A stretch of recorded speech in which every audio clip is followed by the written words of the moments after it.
اسلام آباد high court نے chairman P T I کی سزا معطلی کی درخواست منظور کر لی۔ دوستو وہ خوشخبری آ گئی جسے سننے کے لیے پوری قوم کو انتظار تھا۔ صدر عارف علوی کا عہدہ چھوڑنے کے بعد آرمی چیف سے ملاقات نے پاسا ہی پلٹ دیا۔ سائفر کیس کو جھوٹا قرار دیتے ہوئے عمران خان کے ساتھ ڈٹ کے کھڑے ہو گئے ہیں۔ عارف علوی کی آرمی چیف کے ساتھ مثبت ملاقات نے عمران خان کو رہا کر دیا۔ پاک آرمی کے بہادر چیف نے بھی عمران خان کو سائفر کیس میں بے گناہ قرار دیتے ہوئے رہائی کے پروانے پر دستخط کر دیے ہیں۔ دوستو عارف علوی نے عاصم منیر سے ملاقات کے بعد بڑا اعلان کرتے ہوئے کہا کہ کبھی کبھی ہماری ذہنوں سے یہ بات اوجھل ہو جاتی ہے کہ طاقت جو ہے وہ خراب کرتی ہے۔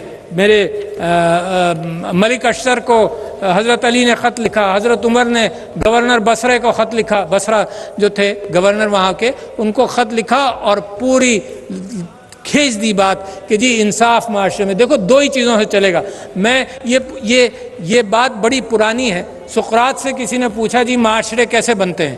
اس نے کہا تجارت سے بنے گا، اور اس نے کہا پھر دوسرے کہ مشاورت سے بنے گا، اور تیسرے لوگوں نے کہا اس پر بن جائے گا۔ اس نے کہا نہیں، یہ جو آئیڈینٹی ہے، اس کو تھائموس نام دیا، یہ جو آئیڈینٹی ہے، جو انسانیت ہے، جو ویژن قوم کہیں سے اٹھاتی ہے، اس کے بغیر کوئی قوم نہیں بنتی۔